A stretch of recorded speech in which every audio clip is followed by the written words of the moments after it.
Do you live in a world filled with corporate data? Are you plagued by siloed departments?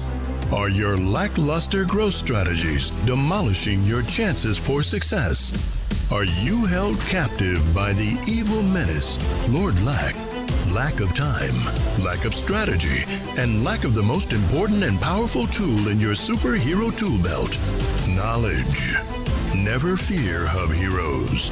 Get ready to don your cape and mask, move into action, and become the Hub Hero your organization needs.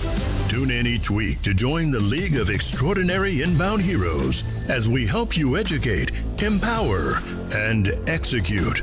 Hubheroes, it's time to unite and activate your powers. Before we begin, we need to disclose that both Devin and Max are currently employed by HubSpot at the time of this episode's recording. This podcast is in no way affiliated with or produced by HubSpot, and the thoughts and opinions expressed by Devin and Max during the show are that of their own and in no way represent those of their employer. Welcome back to another episode of the Hubheroes podcast. As always, I am Liz Murphy, your content strategist in residence and your Hubheroes wrangler. And I'm joined, yes, by Max and George. Devin, thank God you're back. Oh, we're all here. Oh my gosh. I don't know about you all, but I am just so ready to hear him like spit fire, but in a way that's just like, just read the phone book to me, man. Just read the phone book. It's I'm like so excited. it's like if Confucius like spit fire kind of thing happened. No, this is like Luther Vandross spitting fire. And like there's like a nice like bass line in the background. He's like, let me break it down about why you're doing everything wrong with your processes. Ladies and gentlemen, this is how you do inbound marketing. Like at Inbound this year, throwing it out to the HubSpot gods, can we have a room that's for Devin, but it's like lit with like crushed velvet sofas, mood lighting, maybe some like Barry White in the background. He's like, let's talk about your systems. I would go to that. Everybody gets a smoking jacket. I would be there. That room kind of existed. It just wasn't for that purpose. There's a quiet room in Inbound where it's like just the dark lighting and literally the only thing it's missing is a monologue from yours truly, really. But Devin, you want to know, sometimes I listen to the Calm app and to fall asleep, they have these things called train stories where they just tell you just about an experience you're having on this very exotic train. Headspace does the same thing. I just want you to tell me. Oh, that sounds magical. I want you to tell me a train story. Oh my God. We can call it All Aboard the Inbound Train. So, My gosh. Here we go. Guys, we need a Hubheroes meditation app where we do sleep stories, because Headspace has the same thing, and it's like, you're at an antique bookshop, blah. But what if it's like, we're talking about workflows, and you're just going to click this button right here. Yeah. Yeah. Yeah, or it's about like riding the MBTA commuter rail, and he's like, "You just picked up your French vanilla large iced from Dunkin's. I love Dunkin's. You sit down on the dry, leathery, broken seats, and a calm comes across your body. And then a guy slaps the front of your Volvo. Hey, I'm walking here. See, And there we go. everybody is listening to the podcast wondering what in God's name is happening right now. Yeah. What were I don't know. I love, you know what I love? George's subtle, like, Liz, do you remember your hosting? Yes, of course I do. Because the next sleep story we're going to be, I know. I understand it is a 3:00 recording on a Friday, George, but you're at a 15. Let's bring it down to like a solid 8. All right, eight and a half maybe. I might be able Just to do kidding. 9. I'll do in my fact, best. you know what? Here's what I'm going to do. So last week and right now, I've bet my SaaS levels have been at a 15. For you guys, I'm going to bring it down to a 5.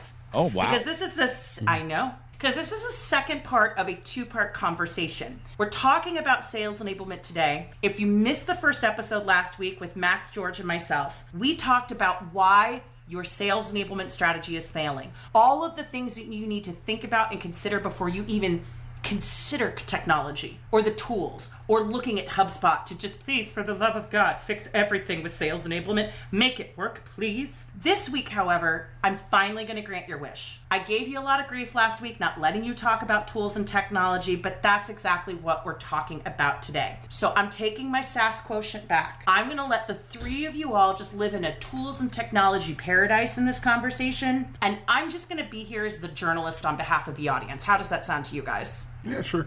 Sounds like a plan to me. God, don't get so excited. I mean, you told us to pull it back a little. George, Hey, I'm just kidding. You know I want you on a Spitfire. Are we ready? Are we ready to do this? Are you guys excited to talk about tools and technology? Let's rock. Yeah? Oh my God, let's go. Okay. The clock's about to rock. That's the energy I want. All right. So I think it goes without saying that no one should ever look at a sales enablement tool or platform to actually be their strategy. This is something you guys have talked about all the time. HubSpot is not your strategy. However, I want to start today's conversation with this question. When a company is thinking about how and where they integrate and leverage technology into their stack, into their processes in a way that's smart for sales enablement, what are the things that they need to be thinking about? What are the questions that they should be asking themselves? One of the things to take in consideration is operations disruption, and there might be a tool that looks super fun on the outside, but it's going to derail everything because it is so much different than how you could and should be operating that you can't even parallel test it. So looking at how it can integrate into your existing operations, unless you're planning on nuking your operations, and you know I'm a fan of just completely start over. But if that's not the plan, look at how it can be an asset that aligns with your strategy and not a hurdle that needs to be overcome. But keep in mind, I say this with an asterisk, because that mentality is how you end up with disparate systems. But if you're not capable of doing systems integrations, if you're just trying to take one little step at a time, you're afraid of change, or even worse, your head of sales is afraid of change, then you might have to find that happy medium. Or people who say they like change, like, I'm totally into change, and then change happens, they're like, why? Why isn't this perfect already? Max, what about you? George, you were jumping in. Wanted to say? So I was just going to say, first of all, let's just be real. Nobody likes change. And if you don't believe me, you can go get the book, Who Moved My Cheese? And it talks about the fact that humans just don't like change at all. So I do have some thoughts, some questions that I think people should be thinking about when they're going to try to enable sales enablement in their organization. But I'll pause it. I just wanted to talk about, like, fundamentally, we don't like change, and so we have to go about it a certain way. But Max, I do want to get your thoughts. Yeah, and it's interesting that you say we don't like change, because sometimes even when we want change, when that change ends up happening, we don't like going through it, right? I want to move to my new house. I hate the process of doing it, right? When it comes down to get it done, And the same thing I think goes for when you're like changing certain processes, be it in something like your sales process or just the way you operate or you're not with customers, things like that. It's the same thing. So change is always going to be tough, even though it seems like it's desired, right?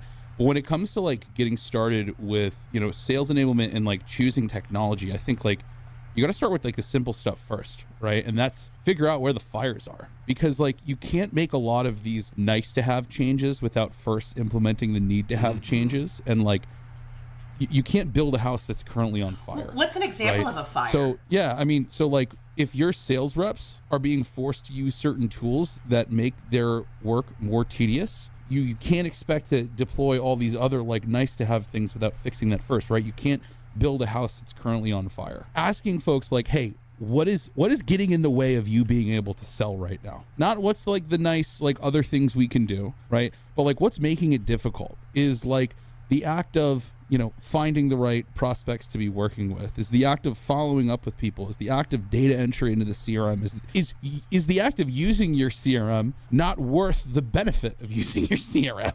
Right? Like, is it just like difficult? Like, are you spending way more time doing administrative stuff than you are actually like having conversations, right? So I think it first comes down to like talk to your people and saying, hey, what's the friction that's making it more difficult for you to sell today?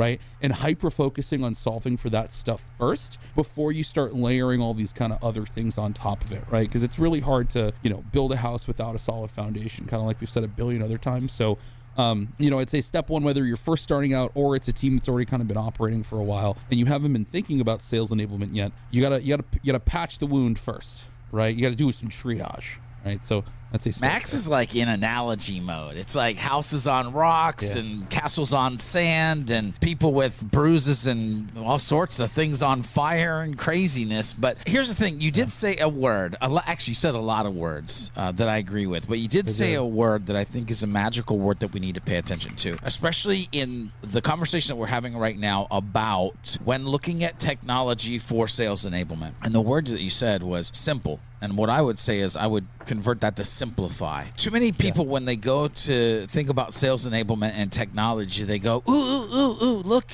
they can do this, and they can do that, and they can do this. Oh, and there's these 3 things that they can do over here. Oh, this is so great. When the mindset should be, and if we get this, they won't have to do this, they won't have to do that, they won't have to do these 3 things over there. Because if you truly want to enable sales, what it means is how much can we actually do for them? How much can the software or SaaS platform do for them? Because the only way that you can get them to sell more is allow them to have more time to sell. And so if any of these tools take away from the simplification and add complexity, then you're fighting an uphill battle.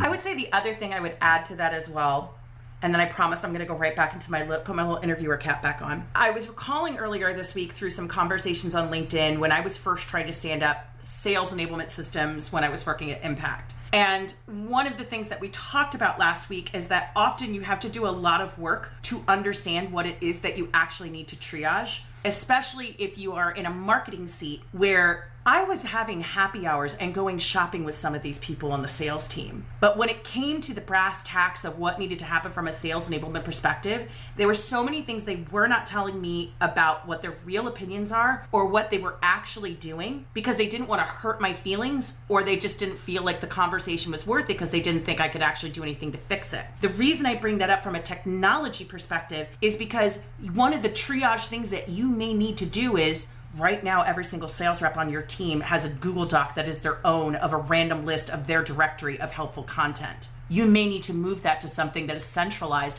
within HubSpot, but you may need to do the trust building work to even figure that out as a problem. And I think sometimes that's something we need to remember is that don't go into assuming that you know where all the fires are, and you need to have the conversations to surface them. So let's get HubSpot specific here. Although, George, did you have other questions that you think other people should be asking themselves at this point that are either pointing to some of the softer human things that we were talking about last week or just about the platforms themselves? Then I really want to start digging into HubSpot. Well, I definitely think we can dig into HubSpot, but again, I think there's mindsets that you have to have. And I fully understand that probably a lot of who is listening right now might be the marketer or the owner of the company. There might be a few sales folks. If you're a sales folk, listen to this, let us know. Like hit us up on the Twitters or something. Let us know, hey, I'm in sales and I listen to your jams. When I think about this, the simplifying the complex is definitely a mindset. But the other thing that I would say, a question that you have to ask yourself is how can you rethink what you think as a marketer, as an owner? And I might a little bit later in this episode be able to have a chance to talk about something that most times is thought of a marketing asset. Yet, in a conversation I had earlier this week, it was positioned as a sales tool, and it stopped me in my tracks. And I was like, wait, what? What do you do? And the way that it was simplified and the way that they deliver it to their sales team is quite absolutely magical. But the question you should be asking yourself is, are the things that I think truly the way that the rest of the world sees them, or am I seeing them as a marketer? And what if I was to look at them like a sales rep? How would I use them? How would I want them? And then last but not least, and I know marketers, I'm going to get hate mail here, but the one thing that I would be asking myself is how much can I do for them? I alluded to this when we were talking about SaaS software, but if you can take more off of a sales rep's plate than you put on, you will end up in a very good place. Okay, So we're talking at a very high level here, a lot about what we need to be thinking about holistically about technology. That can include HubSpot. It can also include other things that may not specifically be HubSpot. But now, Hubheroes, let's get HubSpot centric. What are the ways in which people should be thinking about HubSpot to help them with sales enablement? And one of the reminders I want us to put in our heads from last week when we were shilling for Big Sprocket was that this really is something that has expanded to a company-wide initiative. So I want us to think about what are the different components, what are the different hubs that come in here, not just the marketing and sales pieces, which I think are sometimes the obvious ones for people, but we should spend a lot of time there. Okay. So for me at least, when I'm thinking about sales enablement and like literal tools in HubSpot, I'm saying, what am I doing to enable the productivity of my reps? So what am I setting up, and how am I coaching people to use the tools in a way that's going to make them like spend less time doing a lot of the bullshit administrative stuff they got to worry about, right?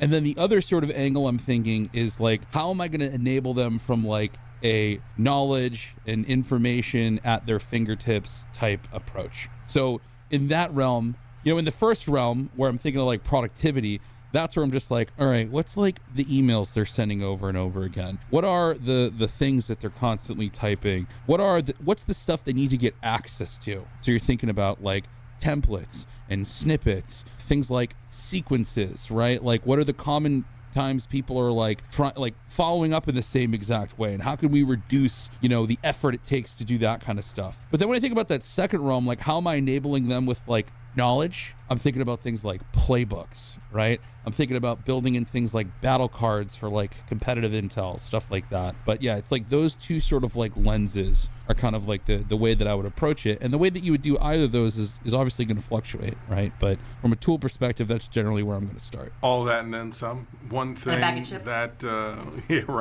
One thing that Max alluded to that I think is really important is how do you use your technology to duplicate your top performers? One of the things that you'll see a high turnover with sales personnel is because a lot of them just don't know what they're doing and they're unsuccessful. And so that's when we start talking about playbooks and duplicating winning snippets and winning sequences and looking at who is really doing it and what can you do to make sure that your people at the very least have the ability to aspire to reach those levels of success. If they have everything that they need to be as good as the best person you got. And then also, of course, how can you make the best person you got better? So it's interesting because as I kind of listen to us here, one, I want to make sure we dive deeper into like individual tools and thoughts and ideas around snippets, around templates. But also I want us to think about something, and that is up until this point, we've been talking about what they do or don't do, what they do or don't do, what they do or don't do, and the tools that'll enable them to do this or stop them from having to do that. I think there's a big part of sales enablement that we should be paying attention to that actually has a lot with keeping them not being lost. It's very easy for a sales rep to get lost in the weeds. It's very easy for marketing or a company to build a process that's too robust and they get lost in what they're supposed to do. What do you mean there's 27 required fields in that one deal stage that I have to drag and drop it? What do you mean I'm supposed to do these 5 or 7 things, right? And so when I think about this helping them not be lost and pairing it with what they have to do and what we don't want them to do, I think of 2 things. I think of automation that can enable the tasks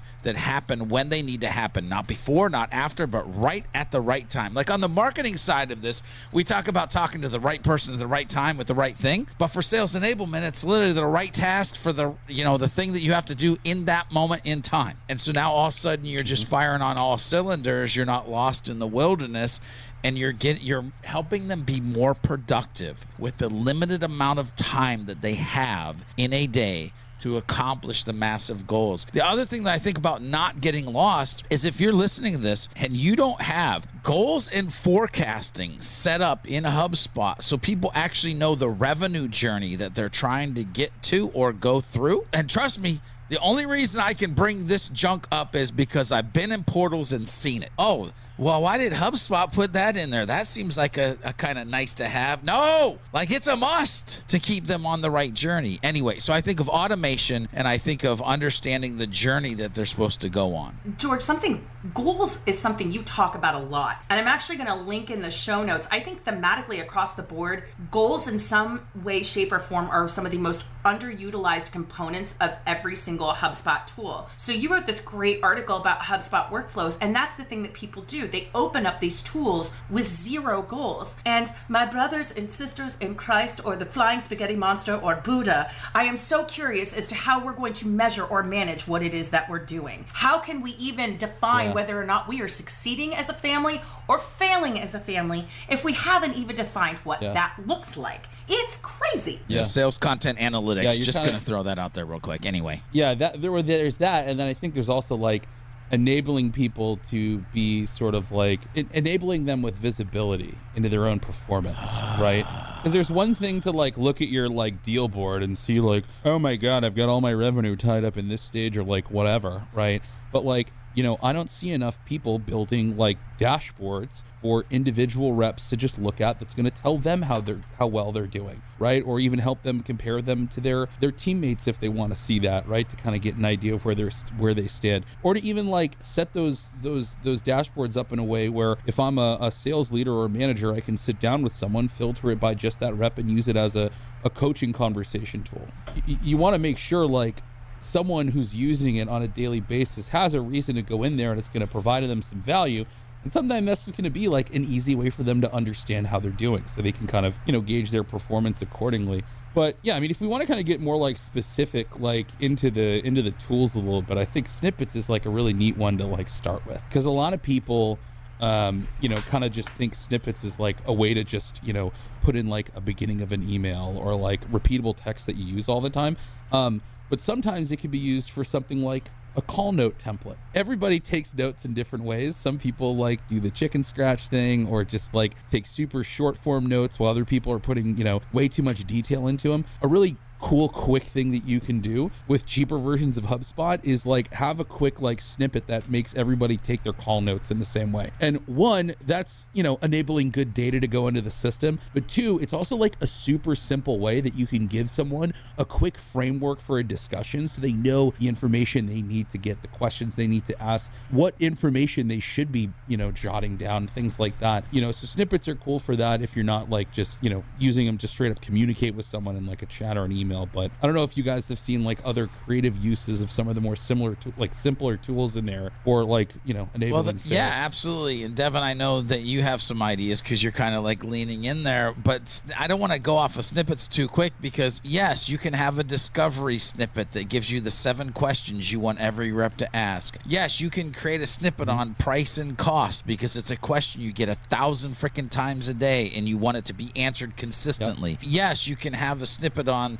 the latest blog articles of XYZ, or the topics that you want to be known for here, there, and everywhere. And everybody knows, oh, if somebody asks about the Roto-Rooter 557,000, here's the snippet for it, right? Like, and again, part of this is if I don't have to think as a sales rep in the way in which you want me to position and talk about XYZ thing, then that saves me time in my day. I just go pound 5,700, there it is on the page. Pound, or number sign for us old farts. Number sign, you know, what discovery. Boom. There it is wherever I need it. And the fact that snippets work inside of Outlook, Gmail, and your CRM, like, anyway. So, George, I love that you've already started digging into the tools. This is not a yes and, but it also is a little yes and. However, there's a reason why I wanted to save the ninja tips until the very end, because one of the things I want to make sure we do is that I think natively we automatically look at least people who are seasoned with HubSpot, right? They're looking at Sales and Marketing Hub, but I'd be so curious to hear from you about what are the tools people are not thinking about maybe in Service Hub, things in the CMS Hub, maybe in operations. Because I want us to have a whole dedicated time when we're talking about snippets, sequences, setting up those knowledge libraries. There's a whole question dedicated just to that. But one of the things we talked about in the last episode is that this is a whole company initiative, y'all. This isn't just sales and marketing. So what are the components that people are overlooking in HubSpot that don't immediately maybe connect the dots to sales enablement? What I was thinking about, and people do think about it for sales enablement, but it's also excellent for service as well, is documents. If you're accustomed to sending out PDFs or sharing a link to a PDF, and you know that PDFs don't give analytics.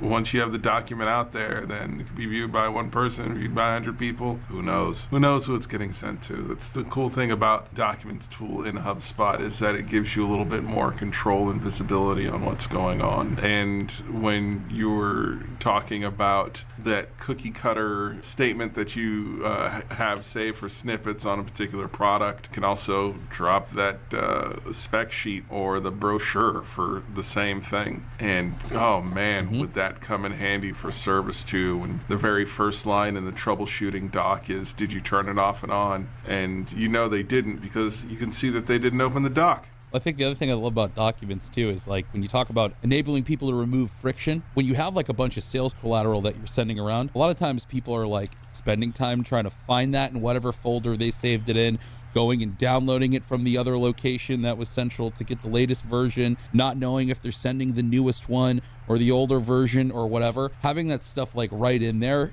just like, yeah, it's convenient, but the big thing is that it's going to shave a whole lot of wasted seconds and even minutes finding stuff, right? And like when you add that up over a day, you're enabling people to have less friction, in their day. In terms of, Liz, what you were talking about, like other parts of the tool, service hubs are really like interesting piece too, because like, while people like sometimes only look at HubSpot for engaging with folks outside of your company, like the people that work at your company are people too, and they could just as easily be contacts in your system. When we talk about like listening to what's going on and the fires that you have to put out from an enablement perspective, you can use the surveys tool on your own folks. You can build knowledge bases that are private, that only your employees can access, and give them, give that as a resource to them too, whether it's, with enablement documentation, internal knowledge-based articles, things like that. There's a lot of ways that you can take the tools that you're using to, traditionally just communicate with customers and prospects and turn them inward and use them on your own people for enablement. Oh, teacher, call on me. I understand the assignment. Listen.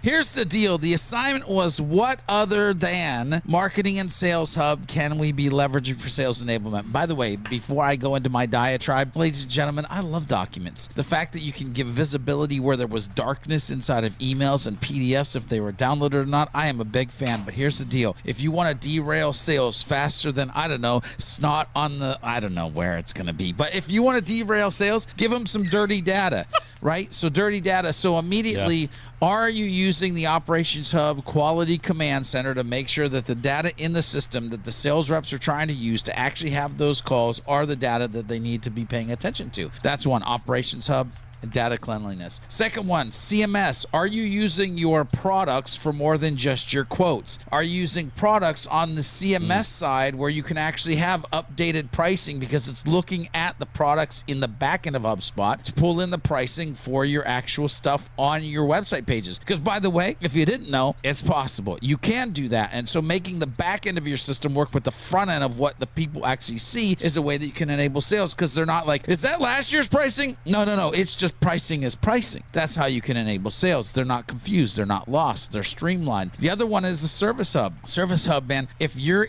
listening to this right now and your marketing and sales teams do not have a voice of customer system in place where you can understand the latest and greatest demands, the major pain points that they're facing right now, not 6 months ago or 6 years ago, and able to have conversations, whether it be through snippets, templates, or process-driven through playbooks or sequences, then you definitely should be using Service Hub to have a voice of customer. I'm sorry. I had to go a little bit of there for a second. George, that's what the people want. One of the reasons why I was challenging all of you to, like, we're about to get to the ninja part with Sales Hub and Marketing Hub. But one of the things I think that is so critically important that people forget is because there are more hubs and they exist for a reason. And that's why we have this dream team of Hubheroes, right? Because you guys do the work, you know the tools, and people don't look at them. They look at Ops Hub and Service Hubs and go, what does that have to do with sales? We've already sold to them. Everything. Exactly. But George, we've got to talk about playbook. Oh yeah, Yeah, of we are. course. Okay, no, so actually, can I those? set the table for you guys? Please. I just want you to talk about your favorite, dreamiest parts, all the sales tools. Let's just go sales wild. Yeah. George, I want you to start because you were off on a passionate tear. You let me bring us back on course, but now I want to let you fly. Yeah, so first of all, they kind of stole a little bit of my thunder because they need to be like a group of people need to just lift it up and carry it through town and let everybody know that it's a hero that most times people aren't paying attention to, and that is the documents tool. The ability to see the amount of time and the pages that somebody looked at in a PDF, a PowerPoint type presentation, and sales to actually get the visibility that somebody stopped on page 6. Well, why is that important?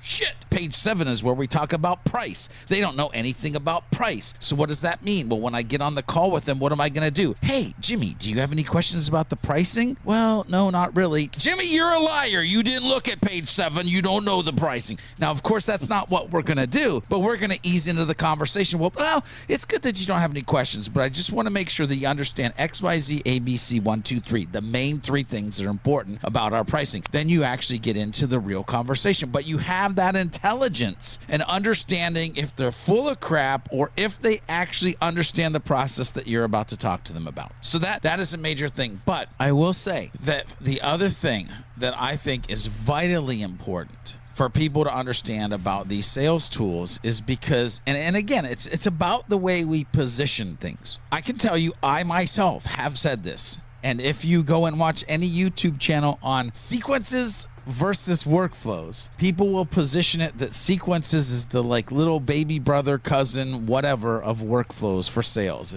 It's sales automation. Listen, there is some automation to it, but what sequences is, if used right, it is a process machine.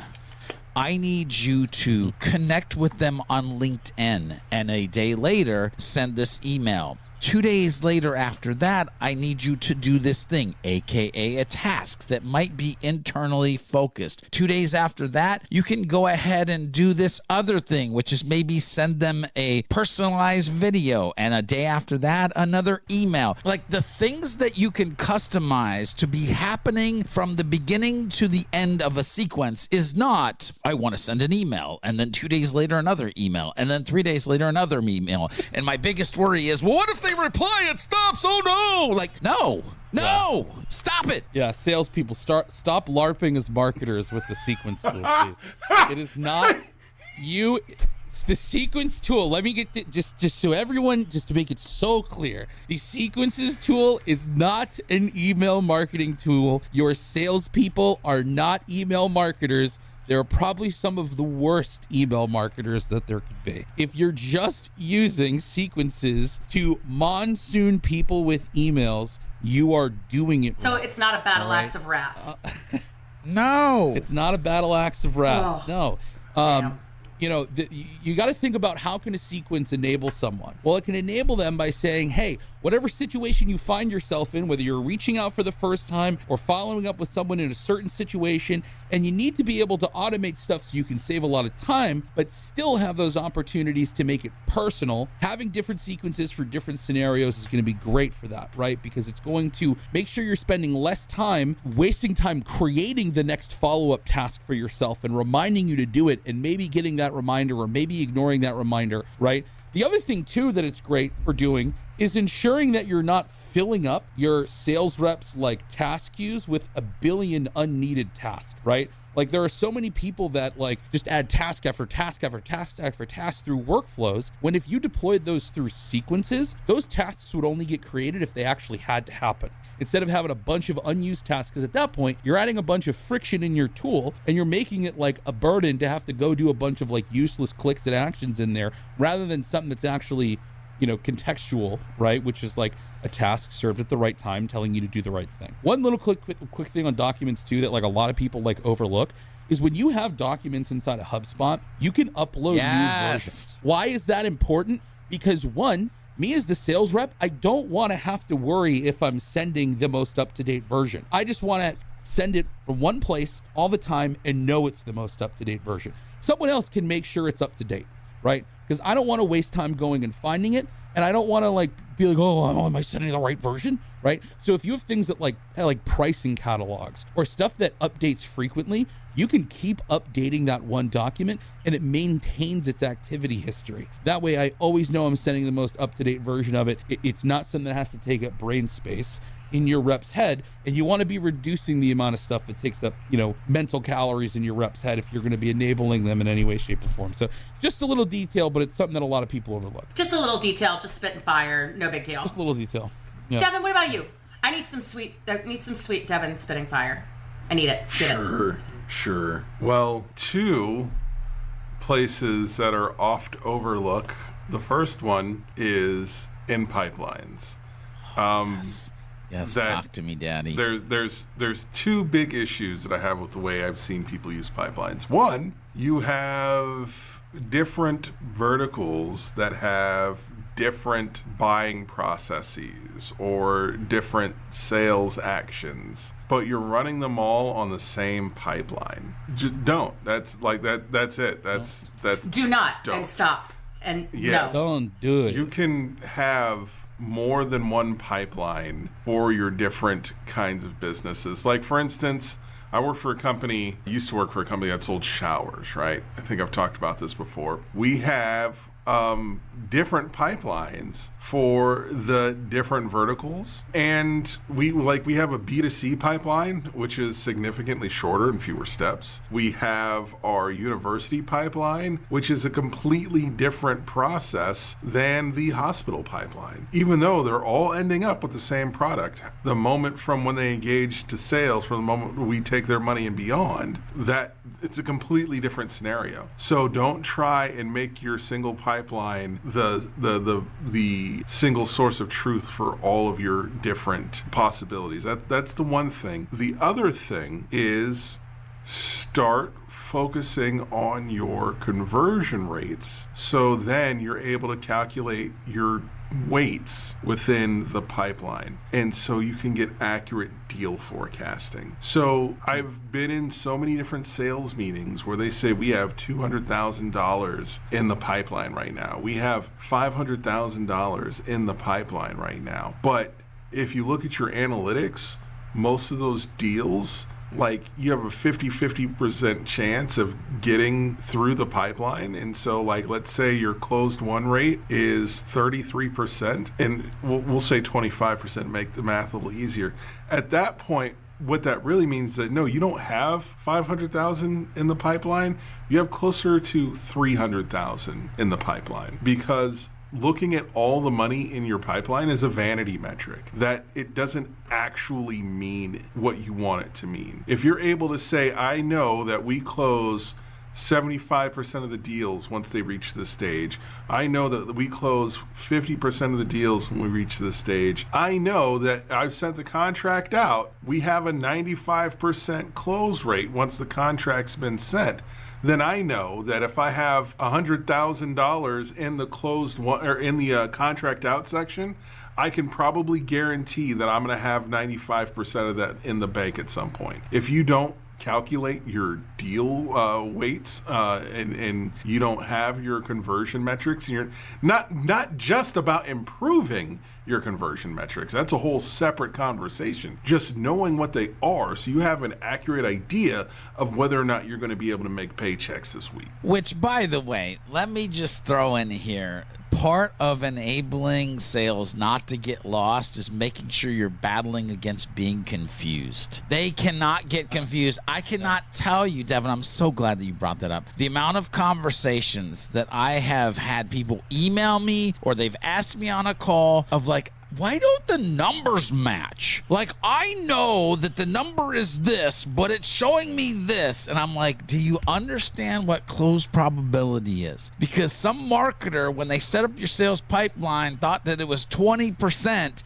but you in your mind are like calculating 100% of that number and understanding, like, why does it only say 2,000? It should be like 5 billion. What's going on? Educate to the process and what these properties actually mean in the CRM that they're using and why it's going to spit out data in a certain way. And then all of a sudden they're like, oh, well, yeah, that's what it's supposed to look like. Let me move on with my day. As we're heading into wrap up here, guys, there's just one question that is on my mind. Let's say someone has listened to both of these episodes. They're one. excited. I know, just one. I know, this is impossible. This is very challenging, but let's assume somebody has listened to both of these episodes. They're dialed in. They're thinking about the right human elements, process elements. They're not just staring at sequences thinking it's the only way to enable sales, right? They are looking holistically at HubSpot as an ecosystem that can transform them into the hub hero they need to be for sales enablement, right? What is the one thing they need to do after this episode in order not to screw this up? You got to talk to people. You got don't make your decisions in a silo. If you're proposing a change, you need to first get buy-in, make sure people actually think it's going to be helpful, and then you need to be prepared to bail on that idea if it's not helpful, right? Obviously, give it some time to test out, right? But I think the biggest thing is you've got to listen to how people need to be enabled, not just assume. Implementing a bunch of these tools isn't going to do anything if it's not actually going to help someone.